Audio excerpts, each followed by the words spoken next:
منیش، آخر میں کب تک تمہارا انتظار کروں؟ ہر چیز کی بھی کوئی حد ہوتی ہے۔ تم کہہ رہے ہو بس کچھ دن اور، بس کچھ دن اور۔ میرے ماما پاپا میری شادی کرنا چاہ رہے ہیں، اب تم جلدی کوئی فیصلہ کرو۔ یار کوشش تو کر رہا ہوں، کیا کروں میں؟ کس طرح اس سونیا کو اپنے راستے سے ہٹاؤں اور تم سے شادی کروں؟ زہر لگتی ہے وہ مجھے، دل چاہتا ہے بس کسی طرح جلد از جلد اسے ختم کر دوں۔ کس طرح اسے اپنے راستے سے ہٹاؤں؟ بتاؤ تم، کیا کروں میں تو خود بہت بیزار ہوں، تم سے شادی کرنے کے لیے پریشان ہوں میں۔ اگر میں اسے طلاق دوں گا تو میرے ہاتھ سے وہ ساری جائیداد چلی جائے گی جو وہ اپنے ساتھ لائی ہے، پھر بتاؤ ہم دونوں خالی ہاتھ رہ جائیں گے، کیا کریں گے پھر؟ تو کوئی ایسا راستہ ڈھونڈو نا کہ اسے طلاق بھی نہ دینا پڑے اور اس سے جان بھی چھوٹ جائے۔ تم ہمت کرو منیش اور اسے جان سے مار دو، بس یہی طریقہ ہے اس سے جان چھڑانے کا۔ اس طرح ساری جائیداد بھی ہمارے پاس ہی رہے گی منیش۔ ٹھیک کہہ رہی ہو تم، کوئی طریقہ سوچتے ہیں۔ ابھی تو میں گھر جا رہا ہوں، ورنہ وہ فون کر کر کے دماغ خراب کر دے گی۔ منیش جب گھر پہنچا تو سونیا اس کے انتظار میں بیٹھی ہوئی تھی۔ اس نے کھانا بھی نہیں کھایا تھا۔ وہ ایک بہت محبت کرنے والی بیوی تھی، مگر منیش کو اس سے ذرا بھی محبت نہ تھی۔ اس کو لگاؤ تھا تو صرف اس جائیداد سے جو وہ اپنے ساتھ لائی تھی۔ میں کب سے آپ کے انتظار میں بیٹھی ہوئی ہوں، میں نے کھانا بھی نہیں کھایا، کھانا لاؤں؟ میں نے تمہیں کہا تھا کیا کہ تم بیٹھی رہو؟ کیوں نہیں کھایا کھانا؟ کھا لیتی تو زیادہ بہتر تھا نا۔ جاؤ لے کر آؤ جلدی۔ سونیا کی آنکھوں سے اس کا حقارت بھرا لہجہ سن کر آنسو بہنے لگے۔ وہ روتے ہوئے گئی اور کھانا لے کر آئی۔ منیش کا رویہ سونیا کے ساتھ ہمیشہ سے ہی اتنا برا تھا کیونکہ اسے وہ کرشمہ جو پسند تھی۔ ایک دن منیش نے سوچا بس اب بہت ہو گیا، اب مجھے سونیا کو راستے سے ہٹانا ہوگا تاکہ میں اور کرشمہ جلد از جلد ایک ہو سکیں۔ سونیا کچن میں کھڑی کھانا بنا رہی تھی جب وہ پیچھے سے آیا۔ وہ اپنے ساتھ ایک کالے رنگ کا کپڑا لے کر آیا۔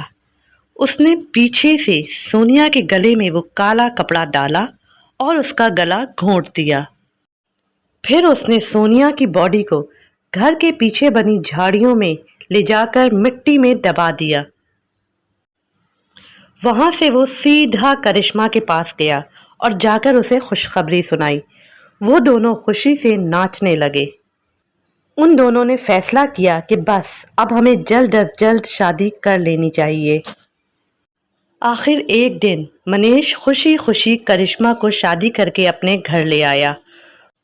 وہ دونوں بہت خوش تھے۔ ایک دن جب منیش صبح آفس چلا گیا، کرشمہ گھر پر اکیلی تھی۔ وہ آرام سے بیٹھی لاؤنج میں ٹی وی دیکھ رہی تھی اور ساتھ ساتھ چائے پی رہی تھی۔ اچانک اسے دور سے کہیں آواز آئی، کالی چادر تمہارے گھر سے 20 میل کے فاصلے پر۔ وہ ڈر گئی، یہ کیسی آواز ہے؟ اسے تھوڑا ڈر لگا، اس نے ٹی وی بند کر دیا۔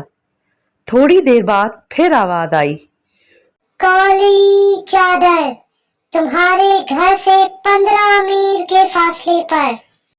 اب اسے بہت ڈر لگا۔ اس نے جلدی سے منیش کو فون ملایا اور اسے ساری بات بتائی۔ منیش فون پر ہنسنے لگا اور کہنے لگا، کیا ہو گیا ہے کرشمہ؟ کہاں سے تمہیں آوازیں آ رہی ہیں؟ لگتا ہے تم کام کر کر کے بہت تھک گئی ہو، جاؤ کچھ دیر آرام کر لو، میں تھوڑی دیر تک گھر آ جاؤں گا، پھر باہر کہیں گھومنے چلیں گے۔ کرشمہ نے سوچا شاید واقعی ایسا ہو۔ وہ اپنے بیڈ روم میں چلی گئی اور بیڈ پر جا کر لیٹ گئی۔ تھوڑی دیر بعد پھر اسے آواز آئی، کالی چادر تمہارے گھر سے 10 میل کے فاصلے پر۔ اب سونیا کی ڈر کے مارے حالت خراب ہو گئی۔ وہ بیڈ پر بیٹھ گئی۔ پھر اسے آواز آئی، کالی چادر تمہارے گھر سے 5 میل کے فاصلے پر۔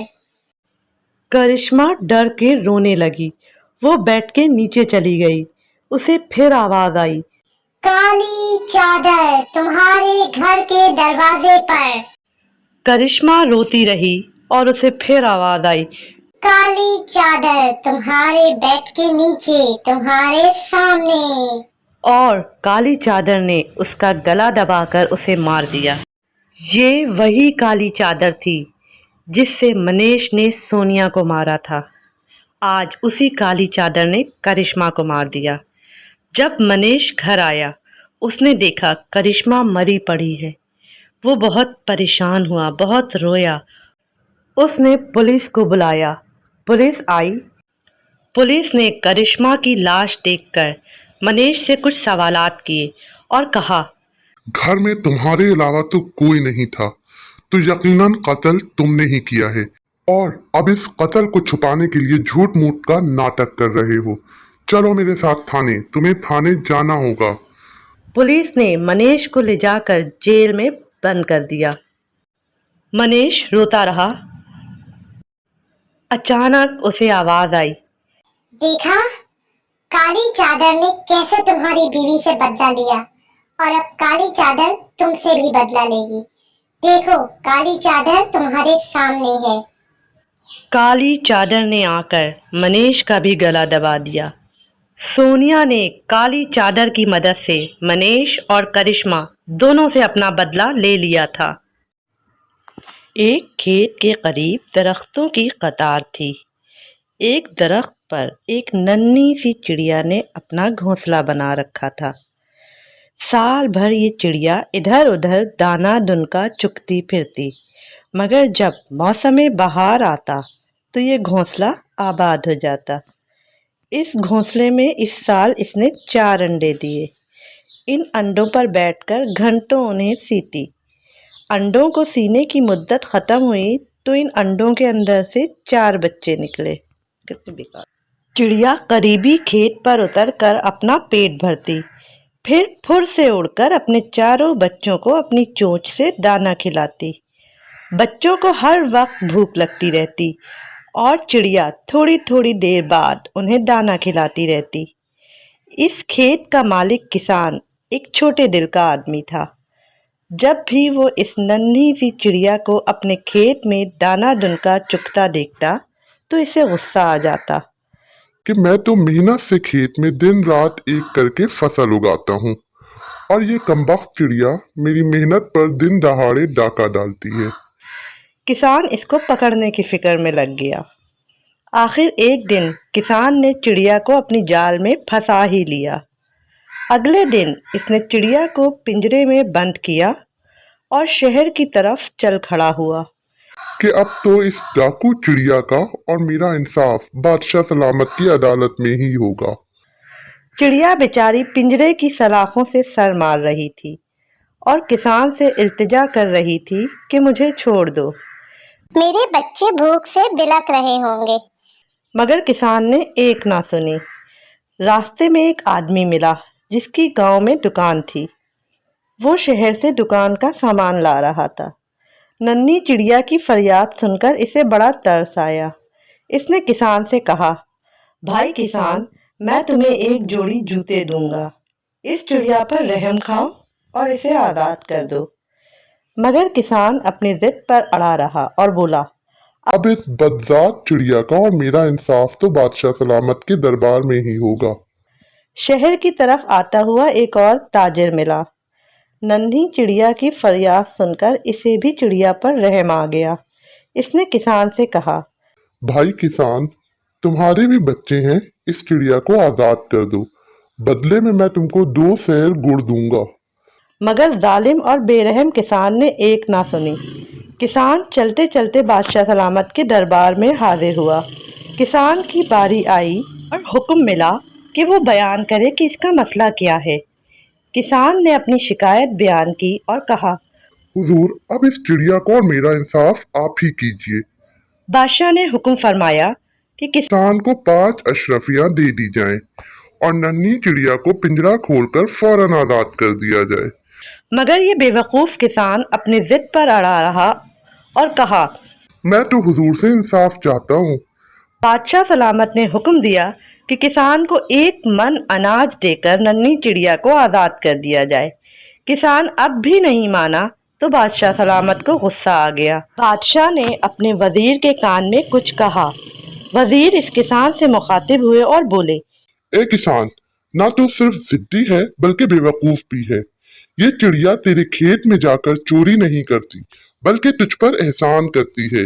ये इन छोटे छोटे कीड़ों को चुन चुन कर खा जाती है जो तेरी फसल को नुकसान पहुंचाते हैं। ए बेवकूफ किसान, तुझे तो इस नन्ही चिड़िया का एहसान मानना चाहिए।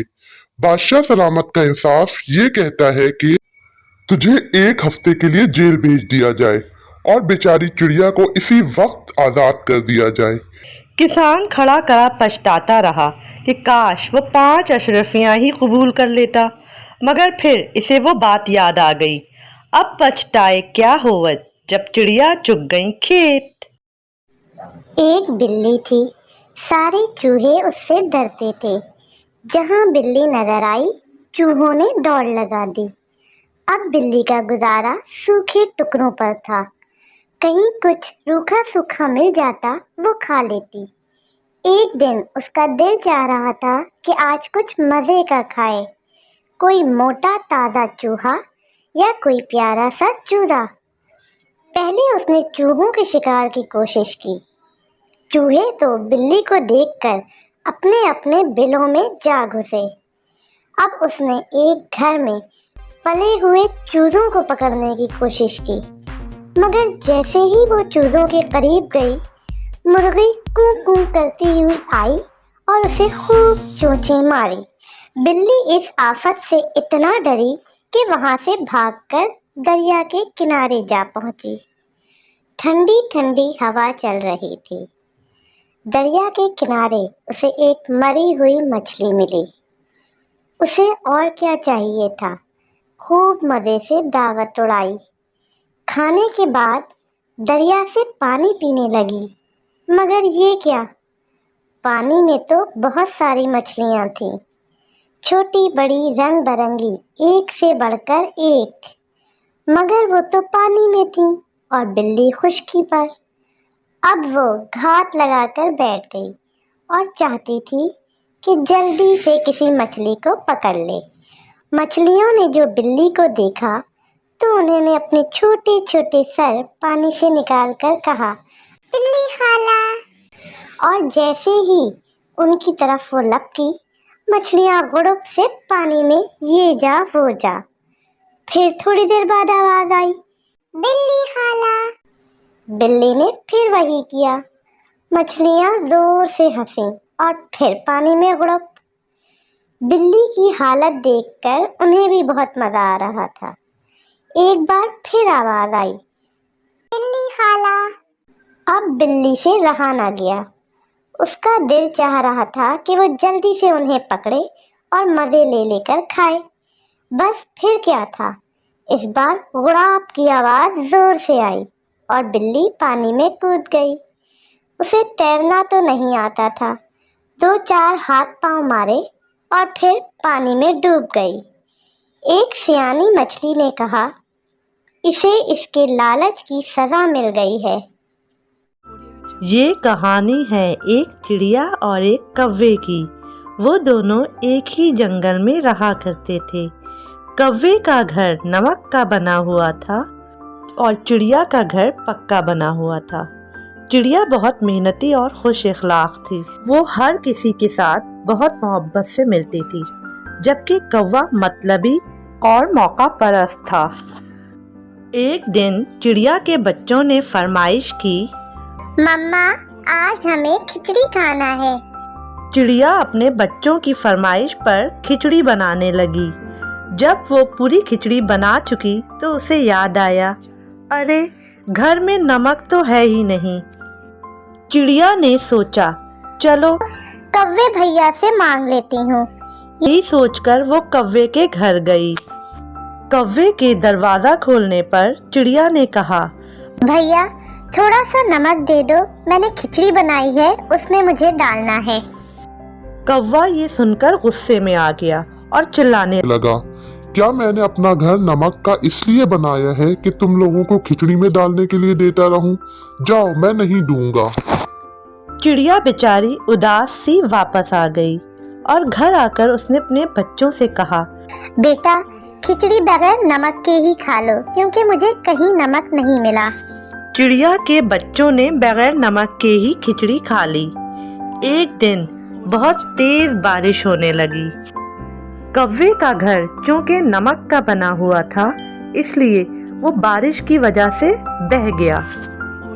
कौवा बारिश में भीगते भीगते परेशान हो गया तो आखिरकार चिड़िया के घर आया और उससे मदद मांगी। मेरा पूरा घर बारिश में बह गया है, क्या तुम मुझे थोड़ी देर के लिए अपने घर में जगह दे सकती हो? चिड़िया ने कहा, क्यों नहीं कौवे भैया, आओ अंदर आओ। चिड़िया ने कौवे की खूब खातिर मदारत की। कौवा अपनी बद इखलाकी पर बहुत शर्मिंदा हुआ और चिड़िया से माफ़ी मांगी। चिड़िया ने उसे माफ़ कर दिया और दोनों अच्छे दोस्तों की तरह रहने लगे।